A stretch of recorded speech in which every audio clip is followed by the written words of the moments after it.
Love பண்ண நாள்ல இருந்து இப்ப வரைக்கும் தொடர்ந்து சண்டை சண்டை சண்டை, நிம்மதியே இல்லாத ஒரு வாழ்க்கைன்னு சொல்றவங்களுக்கெல்லாம் ஒன்னே ஒன்று சொல்லிக்கிறேன்.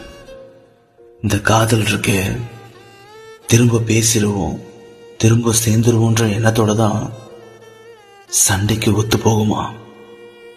சில காதல் சேரும், சில காதல் சேராது. அதுக்கு காரணம் என்ன தெரியுமா? ஆலோசனையும் இருக்கக்கூடாது, ஈகோவும் இருக்கக்கூடாது. இந்த ரெண்டுமே இல்லாம நீங்களே முடிவு பண்ணி நீங்களே மனசு வச்சு உங்க மனசார யோசிச்சு பாருங்களேன், அந்த சண்டைலாம் பெருசாவே தெரியாது.